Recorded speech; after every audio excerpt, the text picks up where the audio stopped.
oblidat o amagat de les grans pel·lícules del terror independent, no diríem serial, sinó terror independent. I avui tenim l'honor de tenir-lo aquí i amb la Sònia que farà una mica de... Bueno, una mica no, ja traduint pels que som una mica durs d'idiomes i ens costa l'anglès. Benvingut, Simon. Tonight, the music. Yes, indeed. Vale.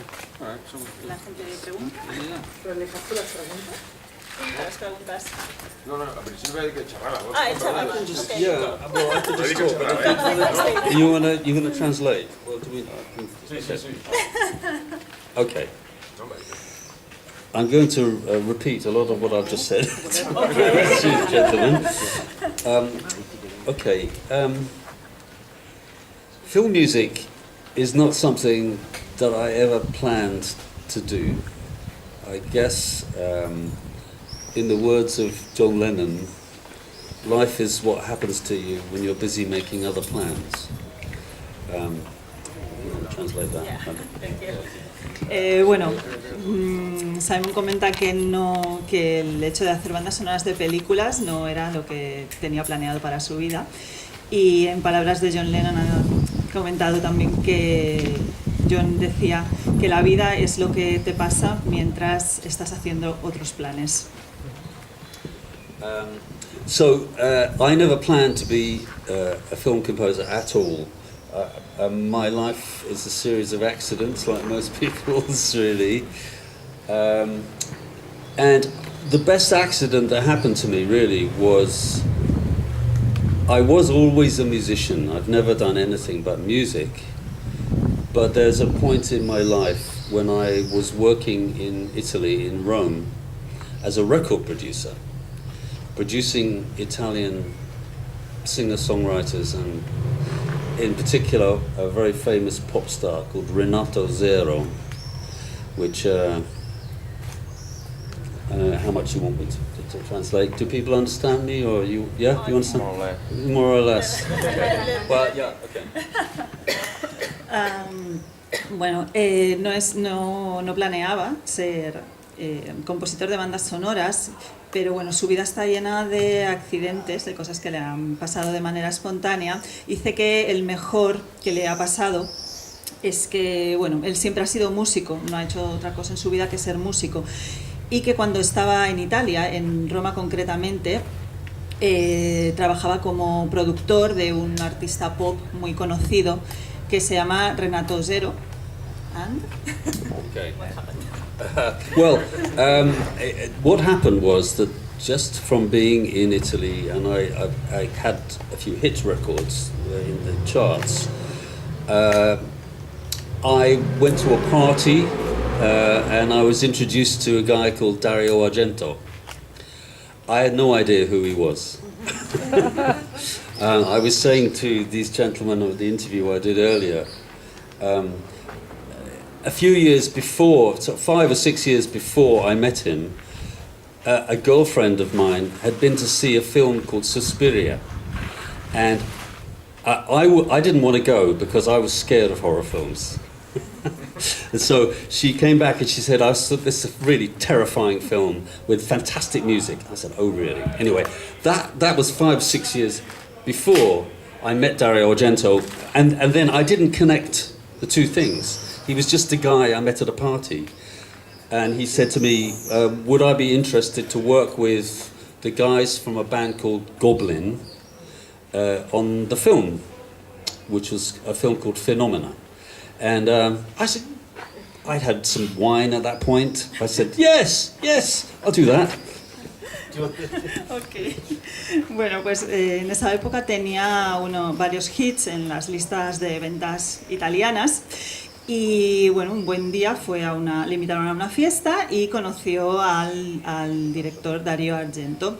Dice que en esa época no tenía ni idea de quién era este señor, aunque 5 o 6 años antes de que esto sucediera, bueno, estaba su novia, lo llevó a ver una película de miedo llamada Suspiria. Él no quería ir porque no le gustaban nada las películas de miedo, de hecho le asustaban mucho, pero bueno, le convenció porque le dijo, sí, tienes que verla, es muy buena, la música es impresionante, hay que verla. Entonces, bueno, pues 5 o 6 años más tarde, en esa fiesta, conoció al director, a Dario Argento, y le propuso que quería trabajar con él y con una banda llamada Goblin en la banda sonora de una película que estaba preparando que se llamaba Fenómena. Y como para esas alturas de la fiesta pues ya había bebido un poco de vino y ya iba contento, dijo, pues vale, me apunto. So this is a long way round to be talking about what music does for a film, because I had no interest in writing music for films, no idea how to do it, what was involved at all, which has been the biggest advantage of my life, is that I didn't know what I was doing. Okay. Bueno, en esos momentos él no tenía ni idea de qué implicaba hacer la música de una película, qué se necesitaba para hacer la música de una película, cuál era el procedimiento, pero bueno, dice que una de las grandes ventajas de su vida es que siempre lo ha hecho todo sin tener ni idea de lo que estaba haciendo, o sea que así, o sea, bien.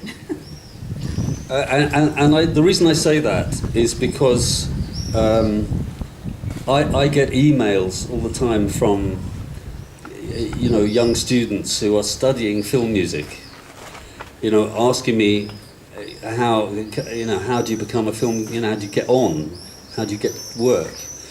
And apart from that, I want to reply, I don't want you to get work at all. There's not enough work around for me, let alone you guys. You give up now. But I can't advise them really, because it was an accident for me. But the good accident is that if you don't know what you're doing, then you're very likely to try to do the impossible. And that's a real advantage. If you know too much about music and about film music, you will be intimidated by the idea. Bueno, él quería dejar claro este punto anterior porque recibe muchísimos emails y muchísimas consultas de estudiantes de música que quieren saber cómo se hace, bueno, cómo prepararse para hacer bandas sonoras de películas, que le preguntan ¿cómo lo haces? Y bueno, lo primero que él piensa es no quiero darte consejos porque no hay suficiente trabajo para todos y no quiero que tú consigas esos trabajos, me los quiero quedar yo.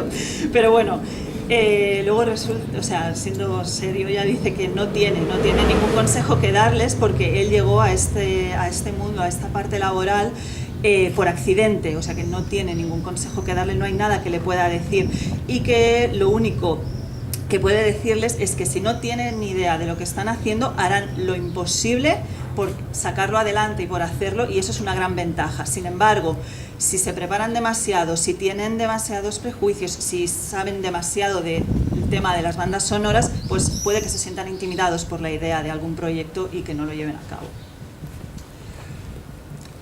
Thank you. Okay, maybe we'll do this in shorter chunks, right? So, this brings me to, let's say, cut to my first day as a film composer in the studio, working on Phenomena. So I think you understood that. First day. First day, el primer día de trabajo. Yeah. En Phenomena. Okay, in Phenomena, yes. So, the first scene I ever wrote music for, if you know the film Phenomena, it's the scene where Jennifer Connelly, and must be one of her first films, I think, she's being chased by a psychopath down a sort of tunnel, and she falls backwards into a pool of body parts and shit and nice stuff.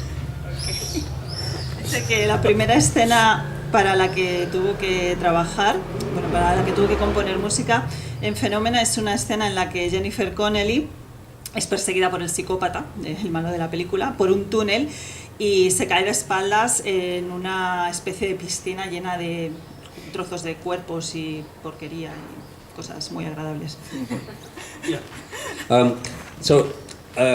As I said, I had no idea what I was going to do. So I took my electric guitar, which was plugged in through an amp, and I took the plectrum, you know, that you play the strings with, and I scraped. I was recording all this as I went. I scraped it down the bottom string, so it went like this. It made this really horrible sound, and I recorded that. I thought that's really nasty. That could work. And I thought, but it's a bit simple. So I said, "Can you get me a violin?" And they got me a violin. Now I can't play the violin. So I did kind of the same thing with the violin, made horrible sounds. Okay.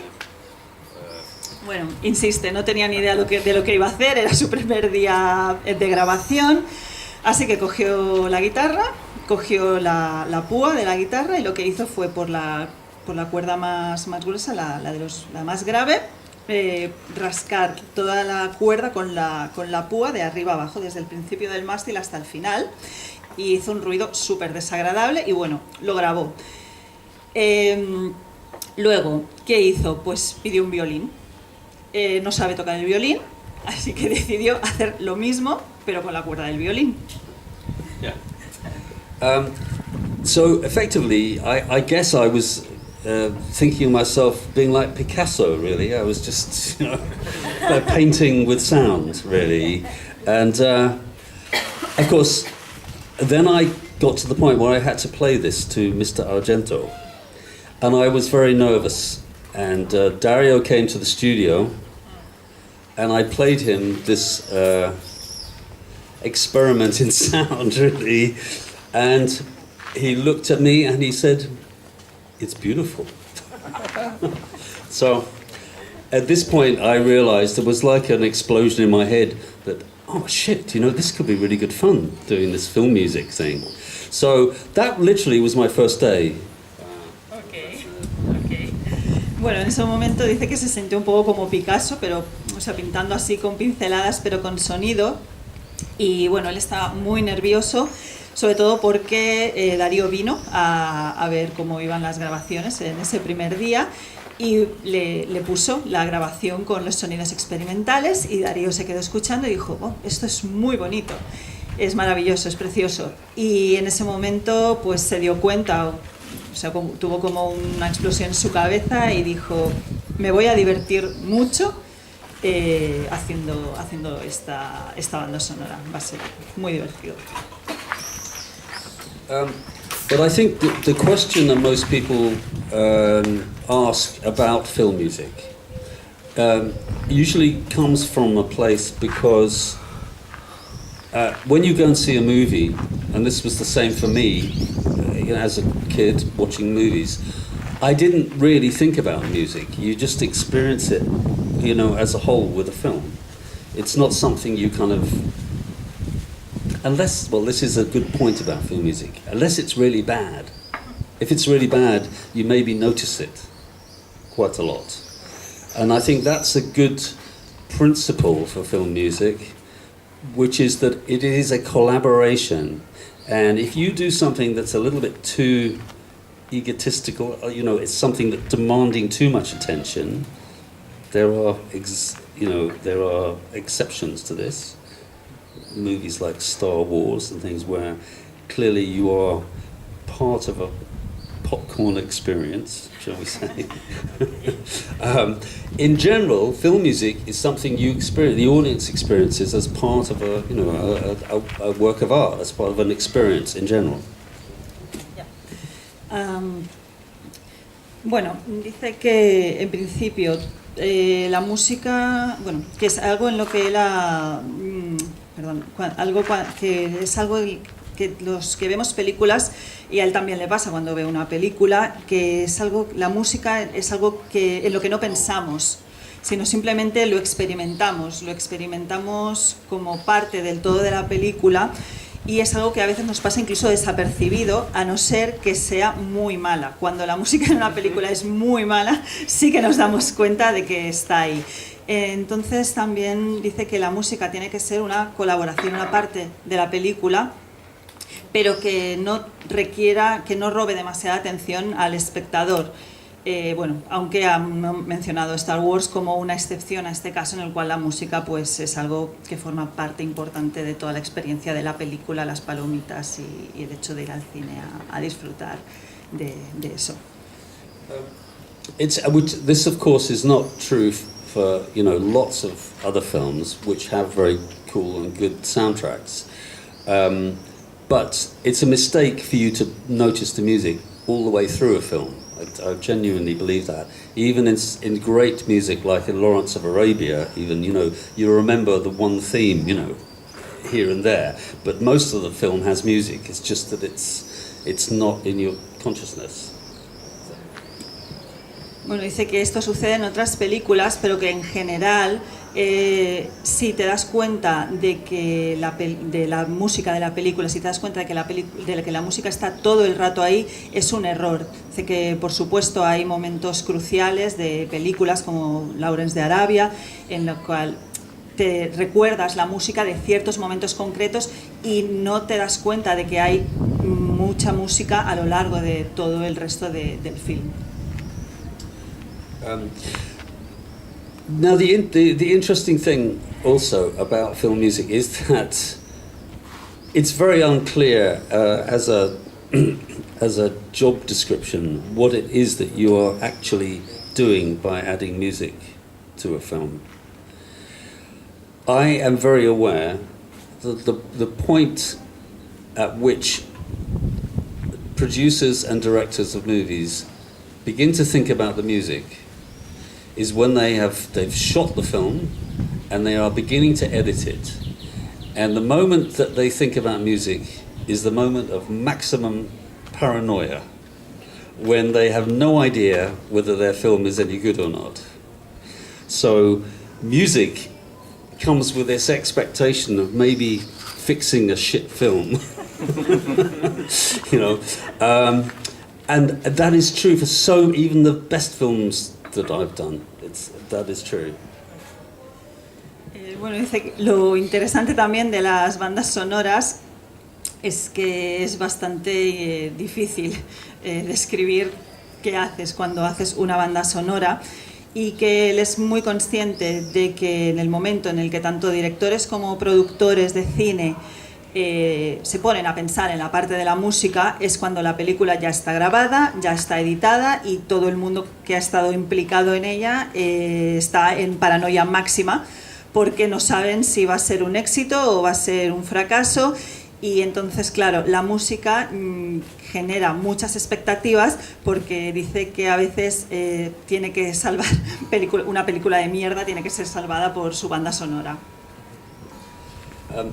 The exception to this is very confident directors who begin to think about how music can actually improve the film, make you engage with it on a subconscious level often.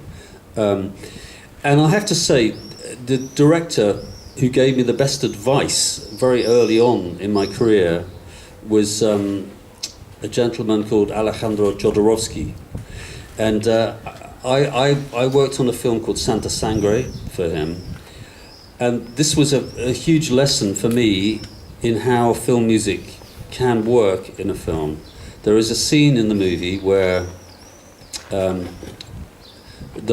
woman in the film, mother of the son who's the main character, has her arms cut off. And there's blood spurting from her shoulders. And I asked Jodorowsky if he would like really nasty music, bloody music, something dramatic and horrific. And he looked at me very shocked and said, "Of course not. This is a moment of ecstasy for her. She's going to heaven. She's enjoying this experience." And he encouraged me to write music that was, music that was not plain to be seen on the screen. It was something that she was feeling. So it gave the film a resonance, a depth, which it wouldn't have had So Jodorowsky taught me to not write the same thing twice. In other words, if you're watching a car chase, you don't have to have music that is car chasey music. You know, you can say something else about the film if you want. If it's an interesting film. Most Hollywood films do need car chasey music because there's nothing else to them. It's just a car chase. But films, you know, thoughtful films, I think music can act as the conscience of the film and tell you something at an unconscious level that makes you question what you're watching rather than underline it and tell the same information twice. That's complicated.